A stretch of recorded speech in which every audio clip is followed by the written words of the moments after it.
What's up, everybody? Joe White here. Welcome to another episode of From Pillar to Post. Yes, the truck is running in the background. I'm sitting up here in Toledo, Ohio today. It is January 31st, 2019, as of this recording.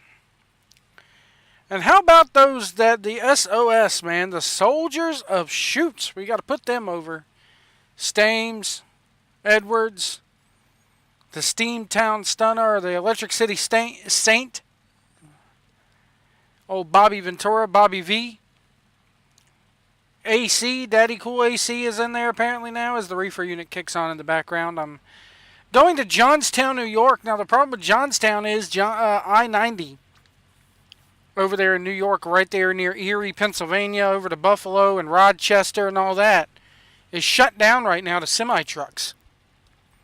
No semis allowed on I-90 right now, man.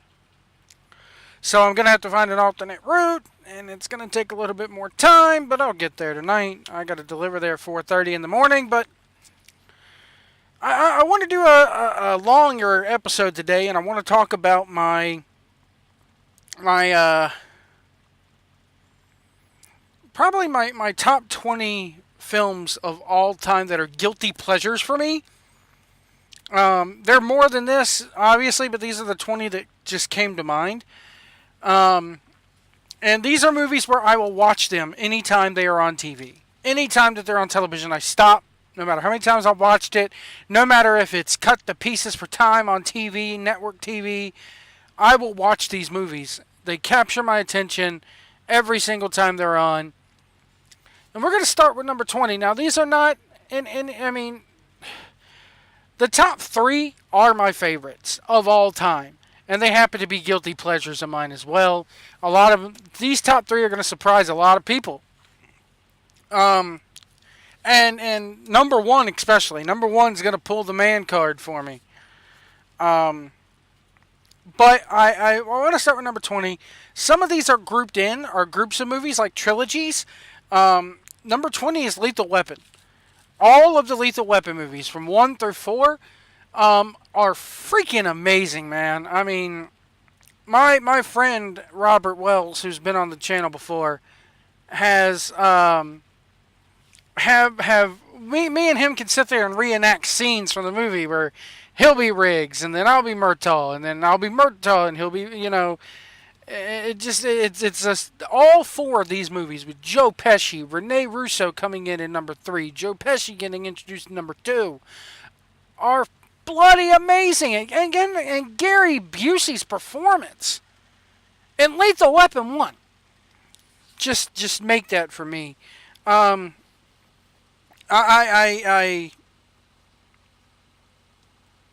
I own all 4 of these movies. They did come out with director's cuts of these movies, which are freaking amazing, and they should have been left in, but I could see why Richard Donner would cut those out of the first movie. I believe he directed all 4 of them. The same guy who did Superman did these. So yeah, number 20 is all 4 Lethal Weapon movies. Anytime they're on television, anytime they're on demand, I will sit down. To me, Lethal Weapon 1, people talk about, is Die Hard a Christmas movie? No. To me, Lethal Weapon 1 is more of a Christmas movie than Die Hard is. Think about that for a second. Lethal Weapon 1 opens with Jingle Bell Rock, for crying out loud. And the real kickoff to the ending, the real kickoff to the fight scene is Gary Busey coming in to the Murtaugh home, and the goddamn Scrooge is playing in the background. And they're like, what day is it today? And he shoots the damn TV with the machine gun. He's like, it's goddamn Christmas, That's my Gary Busey. This is the Gary Busey before the fucking cocaine ruined him, or maybe while the cocaine was ruined. He's like, it's goddamn Christmas, Mr.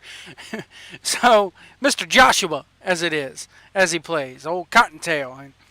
And just shit from the fucking 4th one. That 4th movie really brung everything together. It introduced Chris Rock, which I hope we get a 5th movie. I really would love to see a 5th movie with the damn kids The fifth movie came out, or fourth movie came out in '99.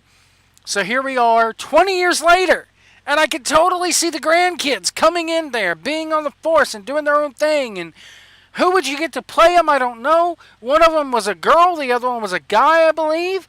So we can totally have the next generation of the Riggses and the Murtaughs, or in that case the Butterses, because Chris Rock's last name was Butters, which was a running joke through the fourth one, because they keep forgetting his name and they start calling him Blankets and Biscuits and Butler and Bubba, all this butt kiss and all kinds of shit.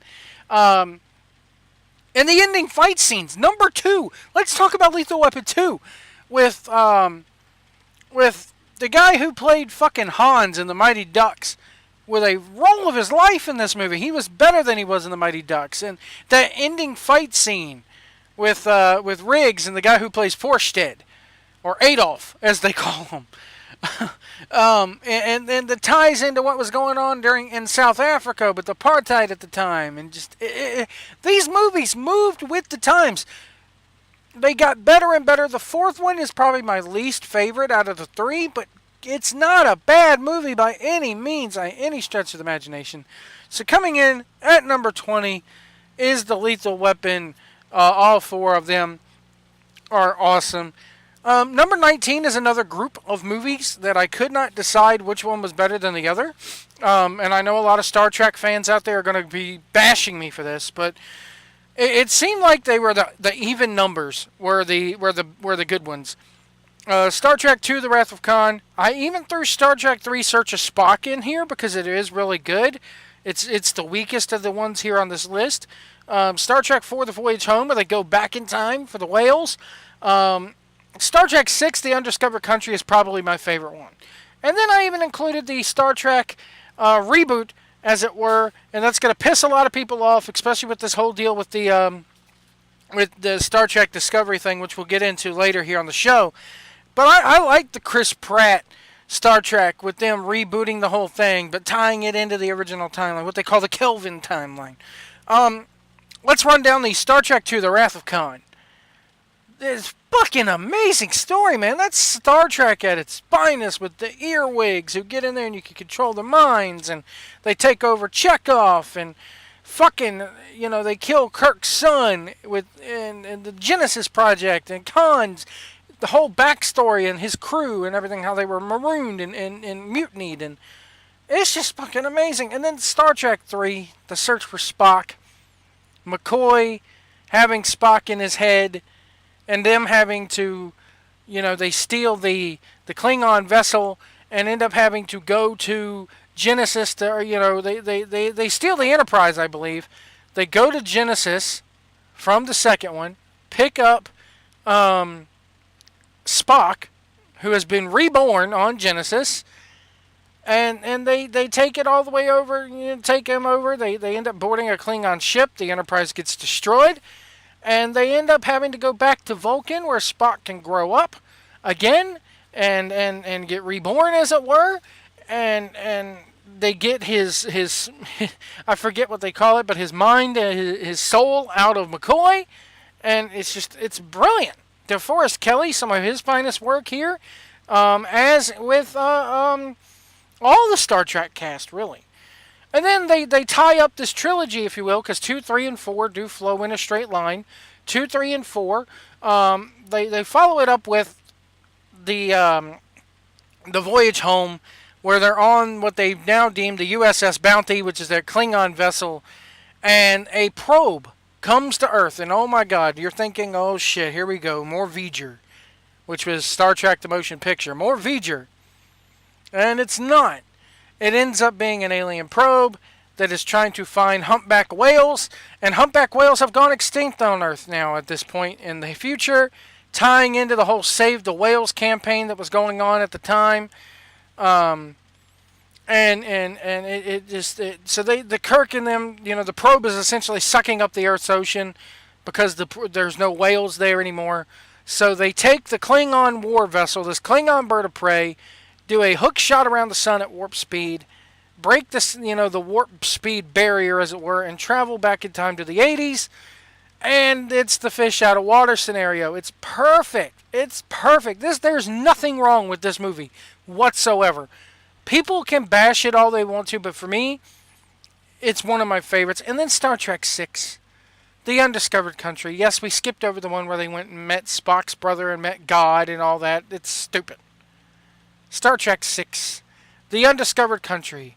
Again, tying back to the events of 2, 3, and 4, where Kirk hates the Klingons. And now we have to make peace with the Klingons because the Klingons' home world, or Klingon moon of Praxis, has been utterly almost destroyed. And the Klingons basically will not make it another 50 years. The race won't make it another 50 years because they're so war-driven that they have not made any conscientious plans for the future. Who does that remind you of? The U.S. We have the biggest war. I want. How much of our, maybe the political guys with Stames and Edwards can answer this. How much of our budget is dedicated to fucking military, unneeded military? Come on. So the Klingons have the same problem. So the Federation is going to help out the Klingons. And the Vulcans are going to help out the Klingons. So it's kind of like the Federation, the Vulcans have reached out to the Klingons, and they've opened, it's a beautiful movie. Christopher Plummer is beautiful in this movie, as is Spock and Kirk. And McCoy, too. It is just brilliant. It's a good story. Very good story. And my favorite Star Trek movie ever. It just is. It's a political drama. You got elements of a prison escape in here. It's a very, very politicized drama in this movie, and it's what Star Trek and the Federation to me are all about.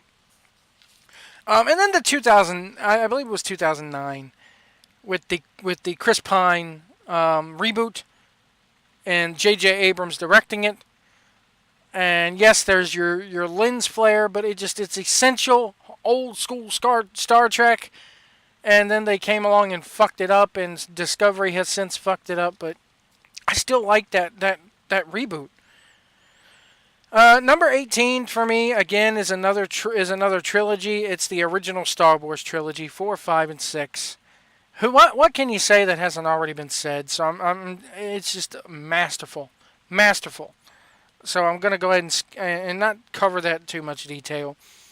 Number 17, we got another trilogy here, and it's the Back to the Future trilogy. I can't go through and say which one of these is my favorites out of all these. That's why I'm grouping them together. I personally love Back to the Future Part 3, the Western one. I think it's not as solid as the other two, but for me personally, I love Westerns, so it's my favorite. Number 16, we're staying in the 80s. You notice a theme here. We're staying in the 80s, and a guilty pleasure of mine, again, more of a Christmas movie than Die Hard, Gremlins. I love me some Gremlins. I believe Gremlins was the movie that caused the MPAA to institute an NC-17 rating. Or maybe, no, excuse me, it was PG-13 rating. I love Gremlins. I love little Gizmo, Howie Mandel doing the voice of Gizmo. I love the evil Gremlins. The 3 rules. Never get them wet.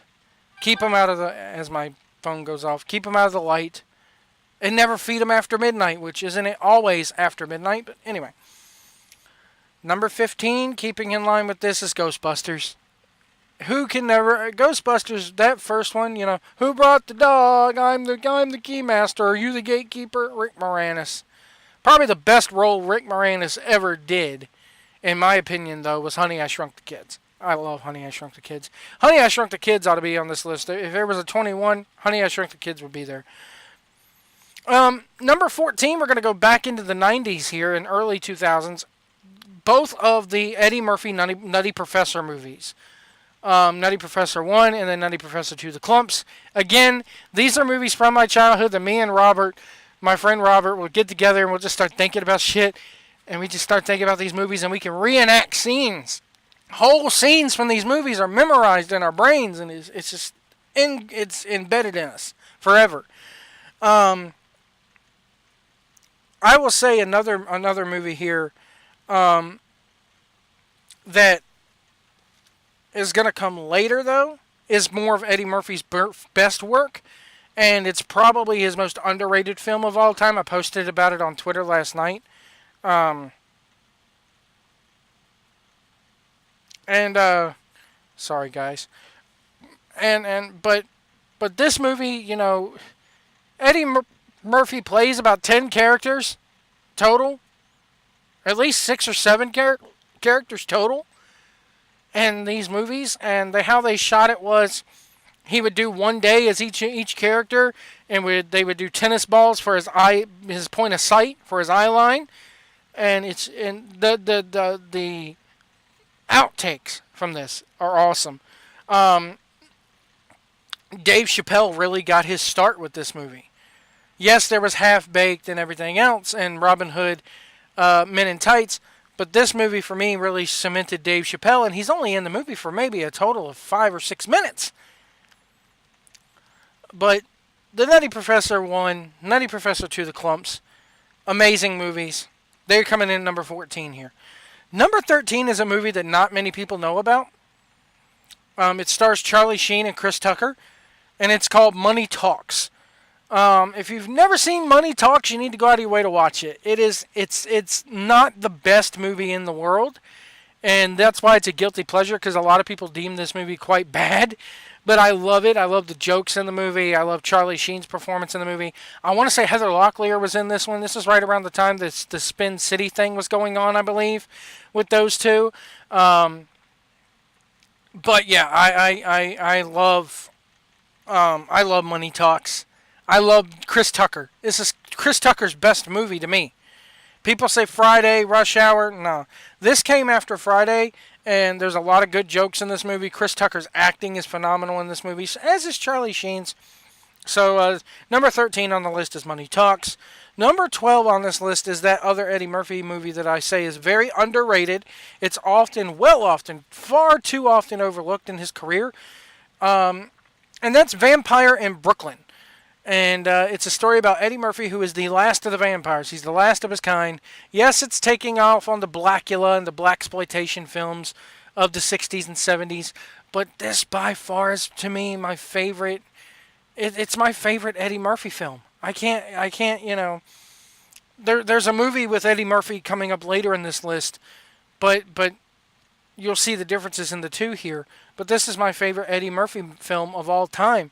And that, he just does, this is the first one that I seen him do. I think he does like 4 different characters throughout the whole movie. So he plays a vampire who comes over to Brooklyn on a boat from Transylvania because he's in search of a mate. His former mate gets killed. So it's got beautiful work by Eddie Murphy. Angela Bassett is in this movie. She's beautiful. She's sexy. She fucking kills this role as the lead female in this movie. And there's really, really good funny moments by Eddie Murphy in this movie and the different characters that he plays. So, again, number 12, Vampire in Brooklyn. Number 11 on this list is Goodfellas. I love Goodfellas. Ray Liotta.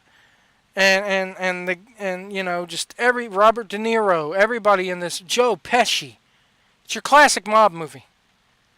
There's another mob movie later on in this list that falls at number 2, which is better than Goodfellas in my opinion, but you gotta love Goodfellas. If you've never seen Goodfellas, then you're missing out. You're very much missing out here.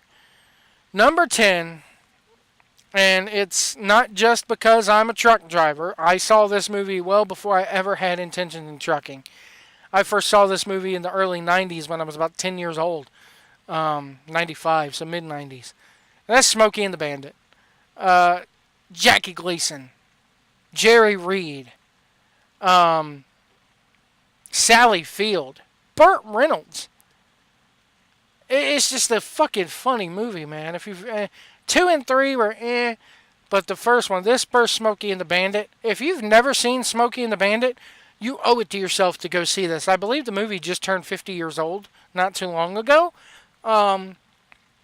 and it's to me by far my favorite Burt Reynolds movie ever.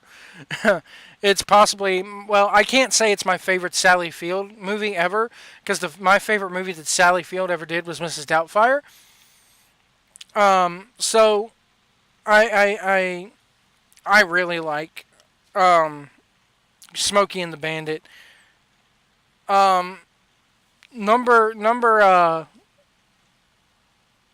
me see here. I'm crossing these off the list so I can. All right, so number 9 here is a movie that is not really a movie. It's more of a filming of a stand-up comedy, and that's Delirious with Eddie Murphy. It's Eddie Murphy's Delirious. Eddie Murphy. This is probably my favorite stand-up special of all time. Every joke just hits it and hits it and hits it.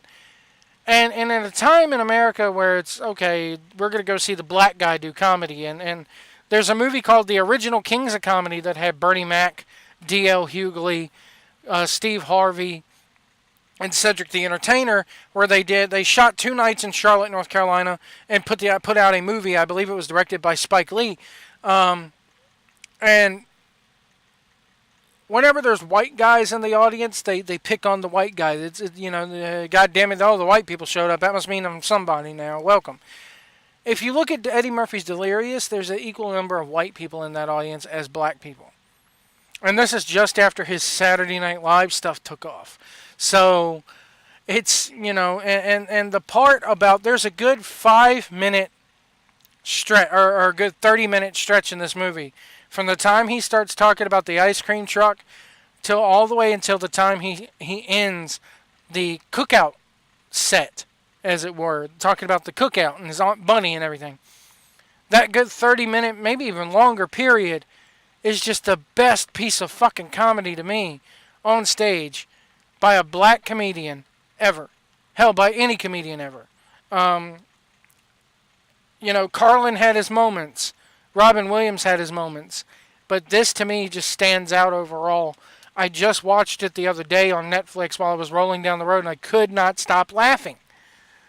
So, number 9, cracking the top 10 is Eddie Murphy's Delirious. Anytime that movie's on, yes, I know a lot of people prefer the Eddie Murphy's Raw.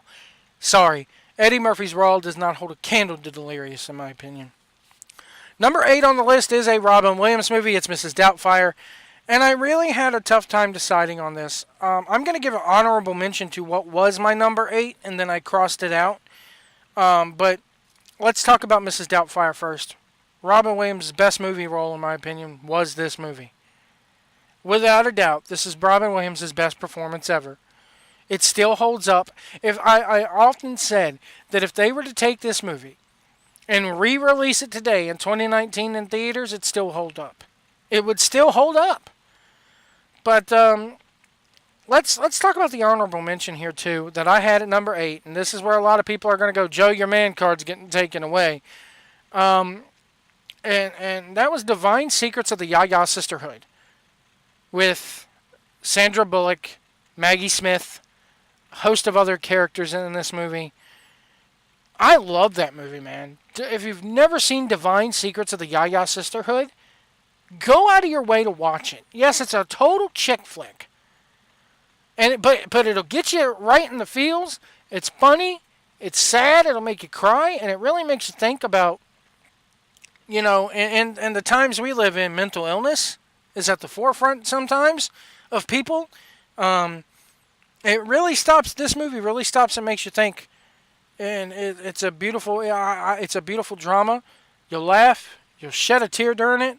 So that's an honorable mention, but Mrs. Doubtfire, to me, far better movie, so that's why it's taking number 8 on the list. Number 7 is one that's a little bit more recent, and I have 2 of them here for this. The MCU movies, the Marvel Cinematic Universe movies. I've not seen a bad one yet.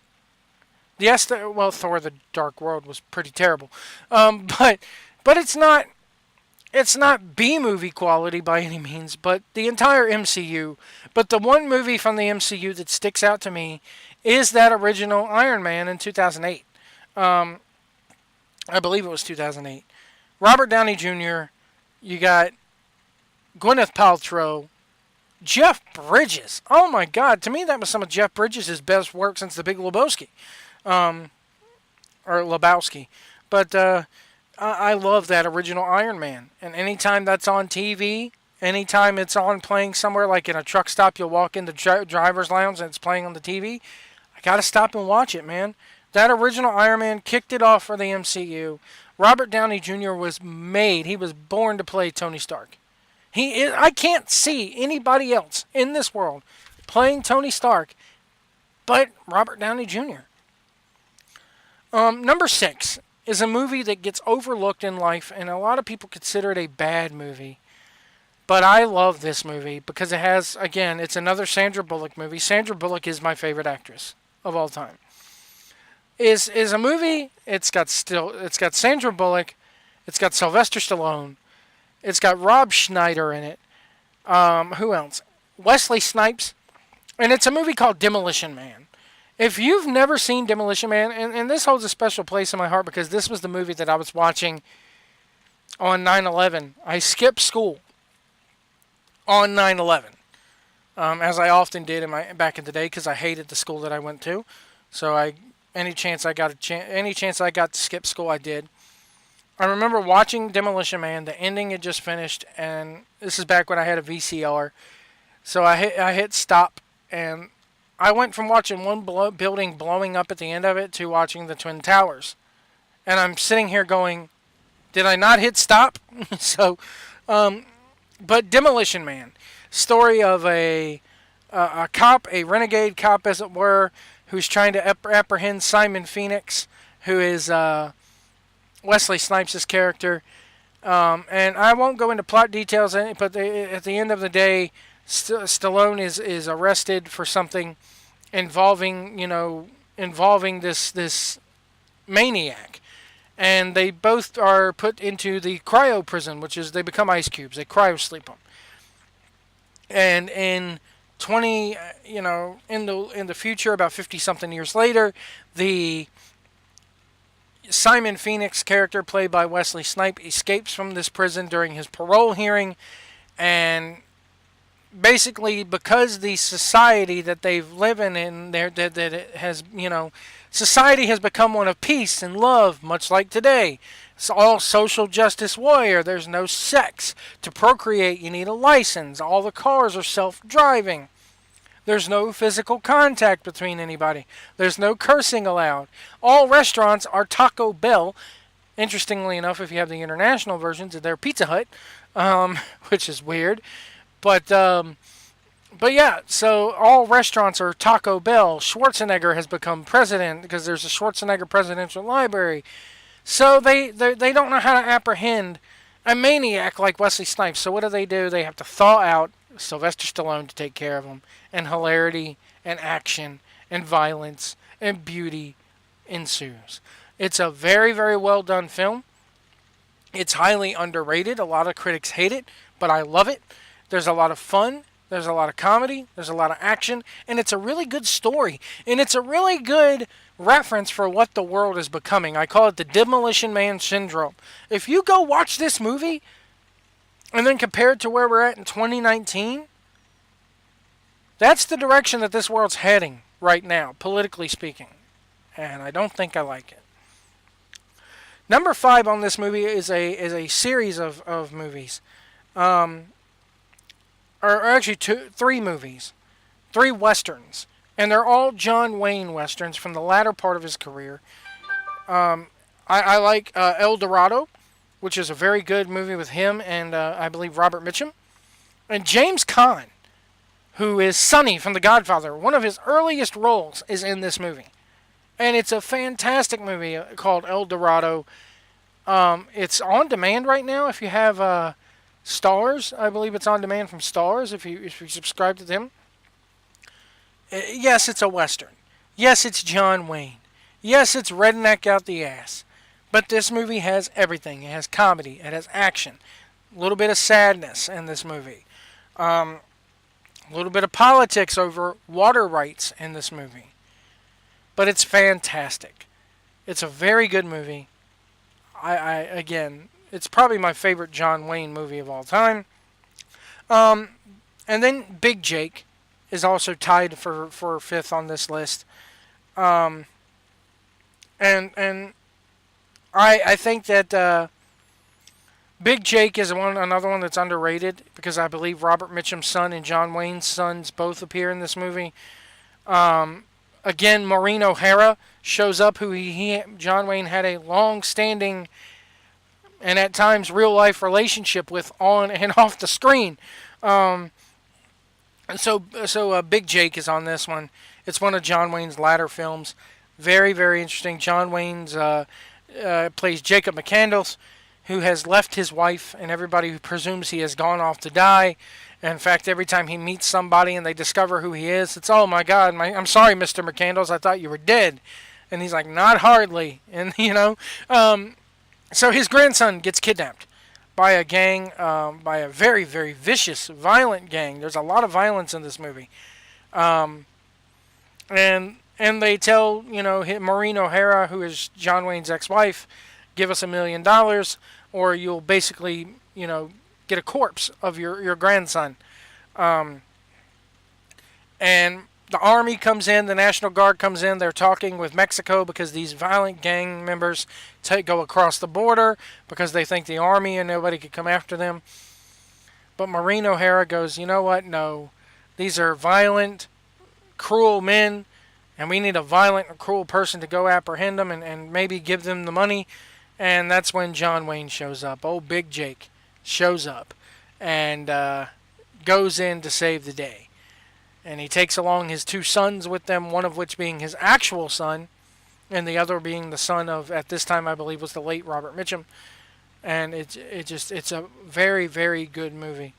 The last one that I like here is John Wayne's last movie ever. Was The Shootist.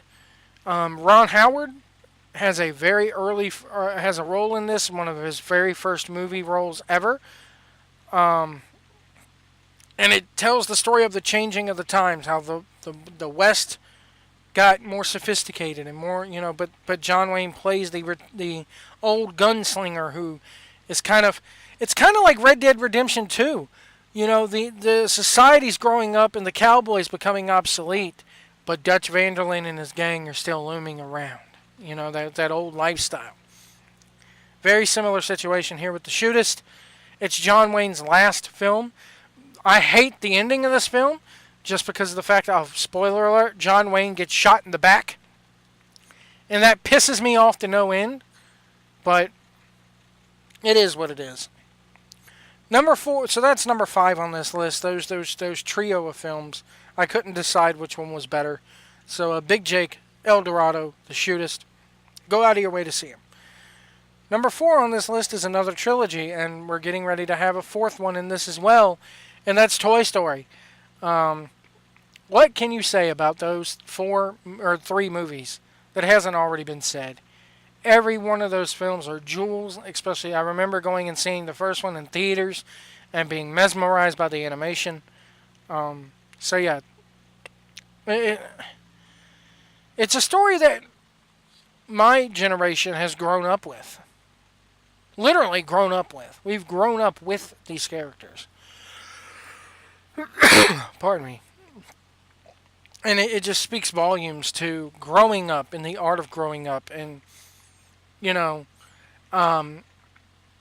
not needing your toys anymore and leaving your childhood behind. It's a very, very touching trilogy of films.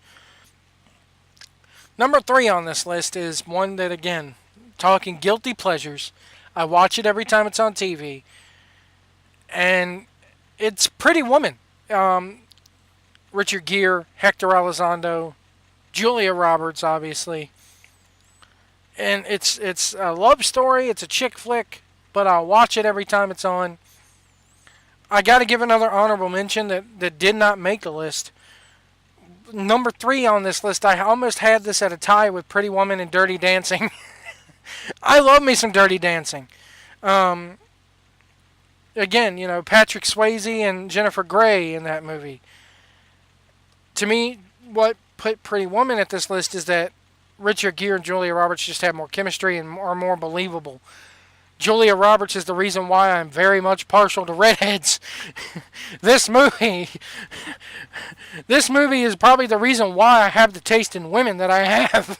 So, it's just a classic love story, man. The hooker gets rescued.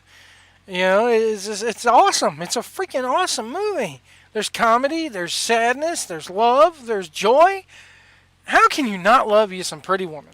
So, guilty pleasure whenever it's on TV, gotta watch it. Number 2, The Godfather. Godfather number 1.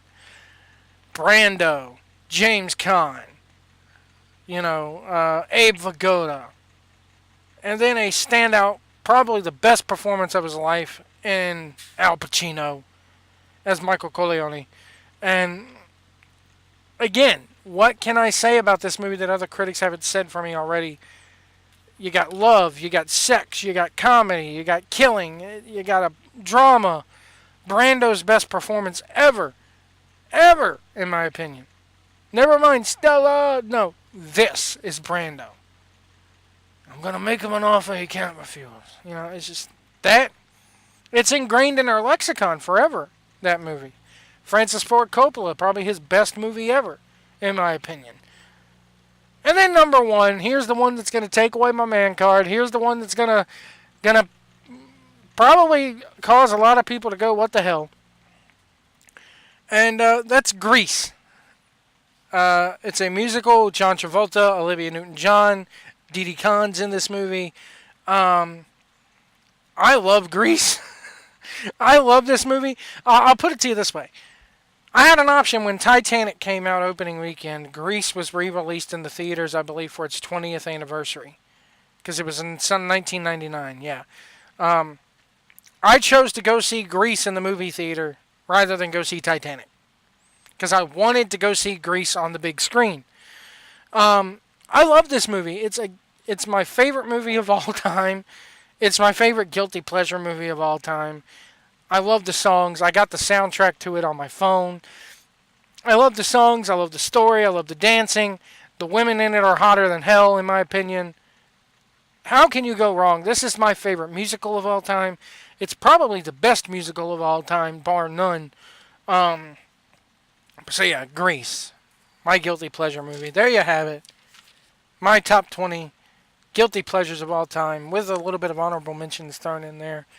Any of those movies, anytime they're on TV, anytime they're on demand, anytime they're on Netflix, they're my go-to. I gotta go, It's not my favorite movies of all time, because there is a difference in my favorite movies and my guilty pleasure movies. Ghostbusters would not be on my favorite movie of all time list. Scarface, I had Scarface on this list in place of Vampire in Brooklyn. And I took it off because Scarface, to me, while it is a damn good movie, it would probably, if I ever did a list on the most overrated movies of all time, Scarface would be number 1. Because while it is a good movie, it's not as good as it's been hyped up to be. And with that, we're going to transition into some wrestling talk here. The Sons of Shoot, or the Soldiers of Shoot, whatever they want to call themselves, touched on some things I got to touch on here. And I got to do this because the whole wrestling community is like this now. It's not just YouTube. It's the dirt sheets. It's the podcasters. It's the YouTubers. It's the message boarders. It's the tweeters. It's the Facebookers. It's everyone. And this is why I'm sitting here going, I'm going to title this episode, The Grass is Not Always Greener, but It Can Be Overrated. Because you got the it's overrated to me. It really is. This whole AEW thing is overrated. Or this whole AEW thing, the war is looming. The war is looming. They fired the first shot in the war. Okay. It's an exciting time. I'm curious to see who goes where. Am I going to sit there and give any more credibility to AEW? No. Why? Because I cannot, on good conscience, like anything that Joey Ryan is associated with. I'm sorry, I can't do it, guys. You shouldn't let one guy dictate that, Joe. No, but I can, because the second that the one guy comes on there and tries to get that over tells me that it's over with the guys booking the show. The dick spot is over with Cody. The dick spot is over with the Young Bucks. Hell, the Young Bucks on the last Being the Elite, or 2 weeks ago on Being the Elite, when they went to the bar wrestling, fed a guy into the dick spot. So that tells me that the dick spot's coming to AEW. As I said on the last episode, I believe.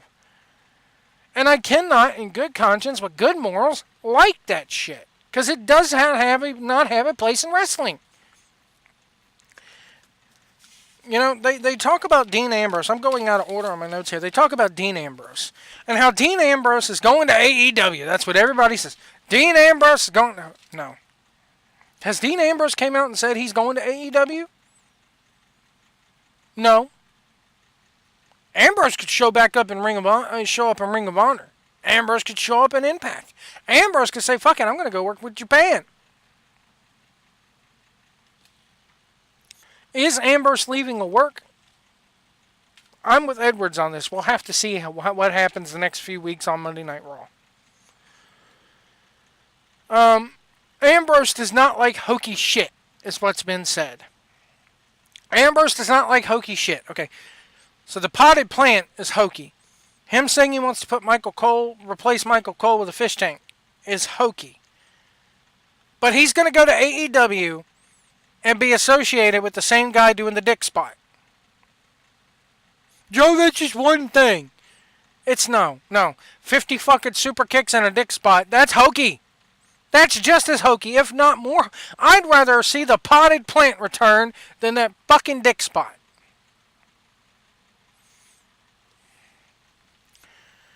And this brings me to another thing of,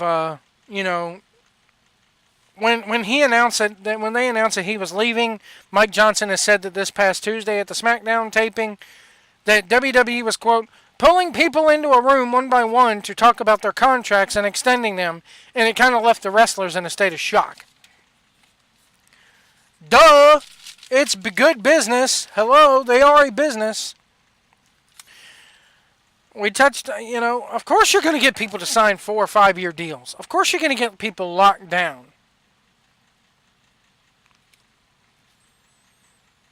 Yeah, AEW may be competition to WWE. Maybe they're scared a little bit. Do I think it's going to last? No. Why? Again, see Joey Ryan. Joe, you can't do that. You can't base an entire promotion's history just off of one guy. You're right, I can't. But this is going to be their track record.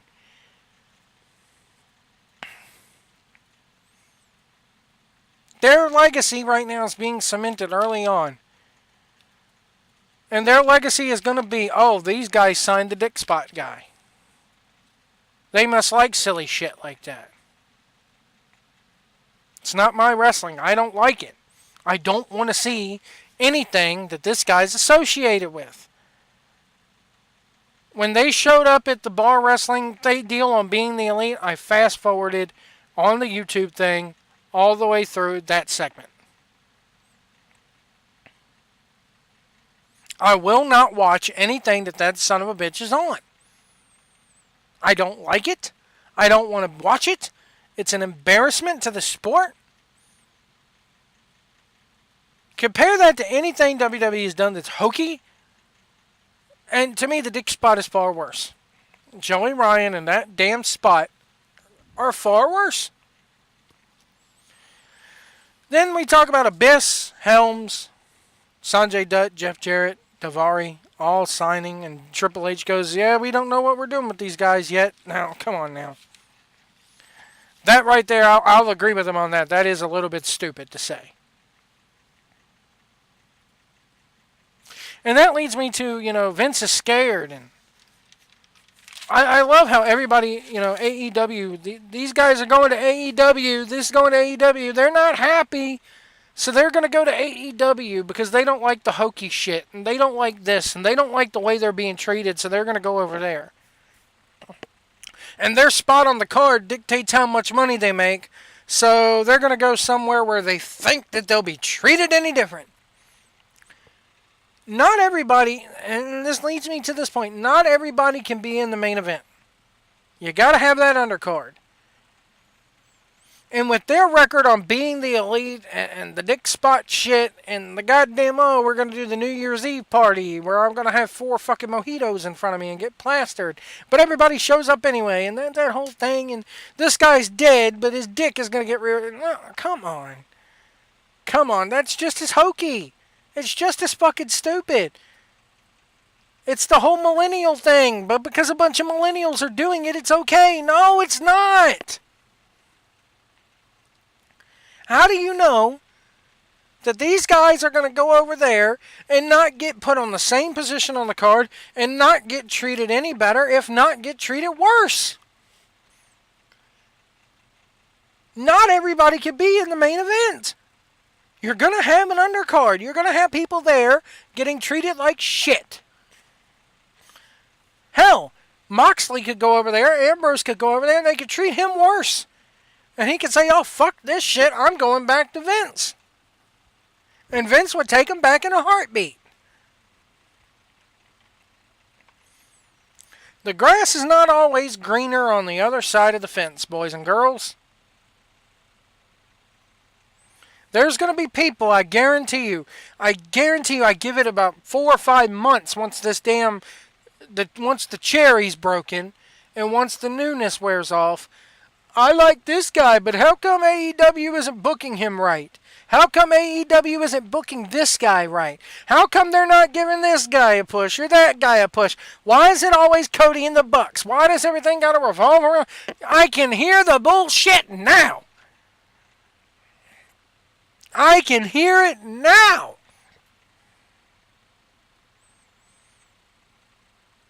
It's with any wrestling promotion. So before you go putting this new money mark on a goddamn pedestal, think about that. The grass isn't always greener.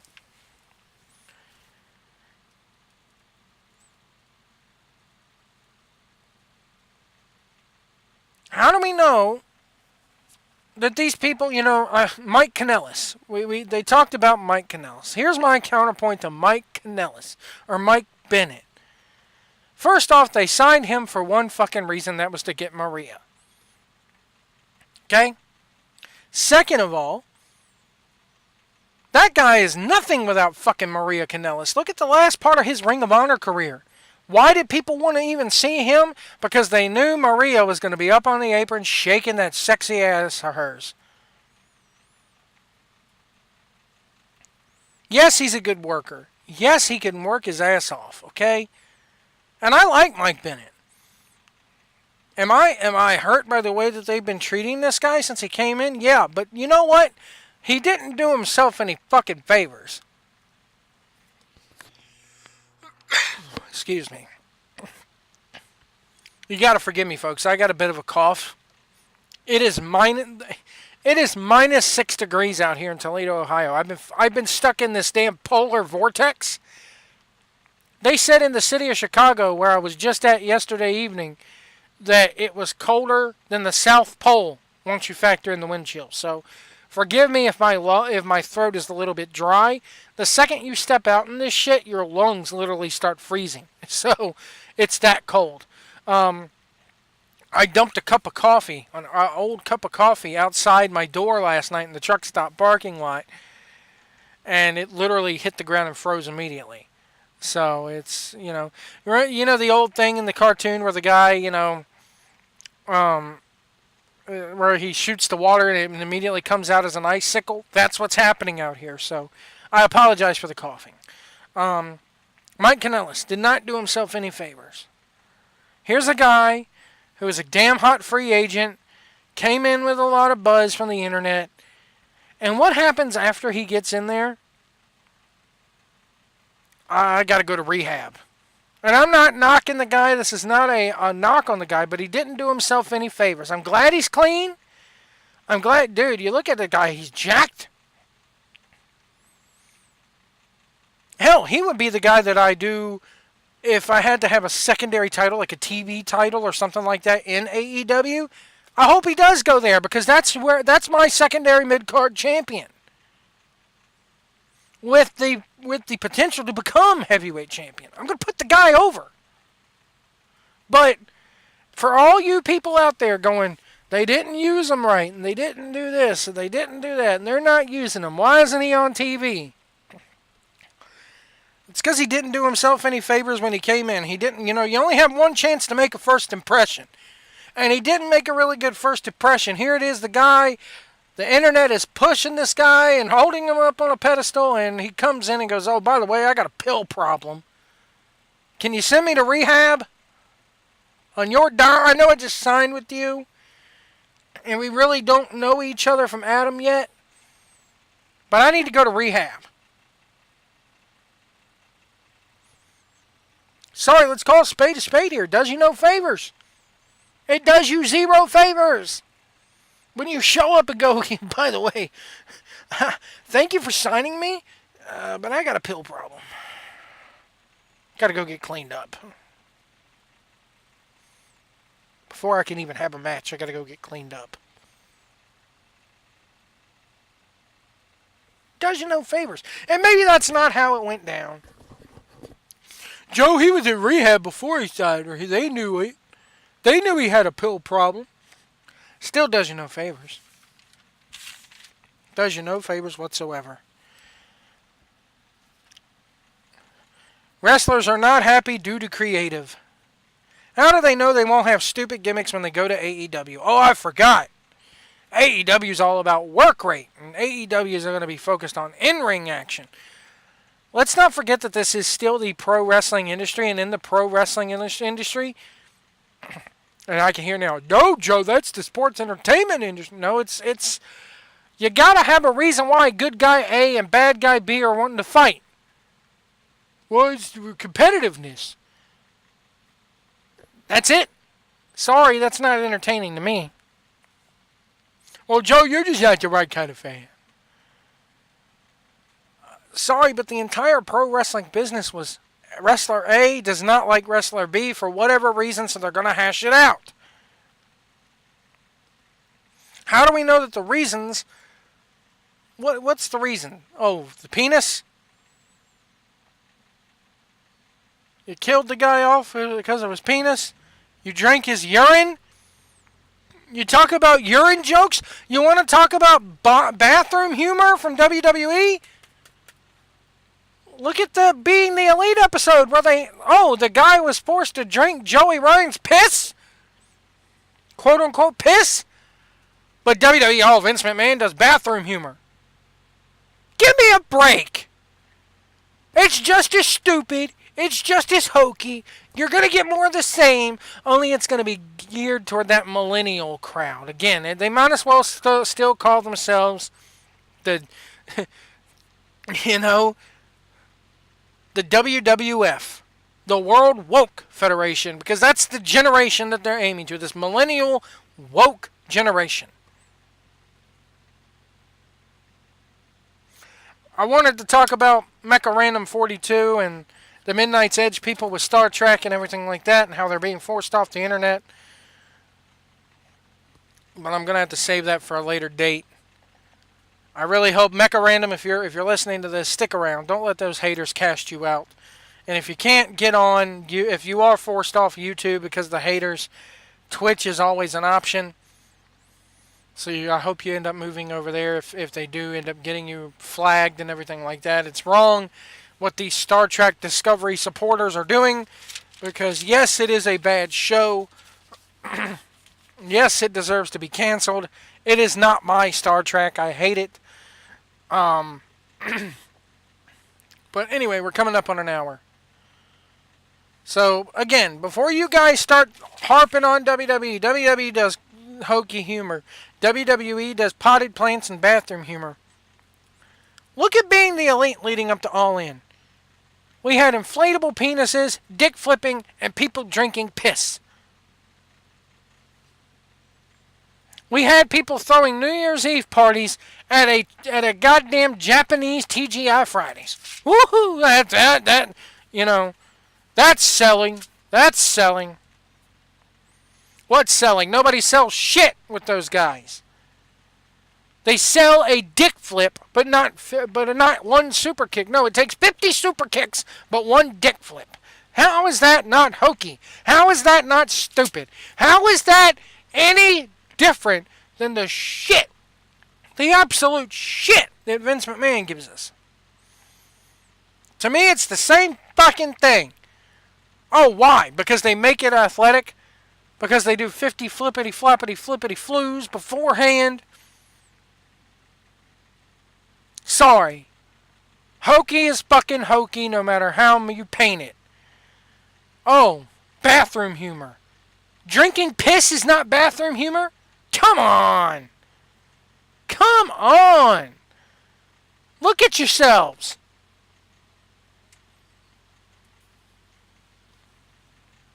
I'm Joe White. You've just been taken from pillow to post.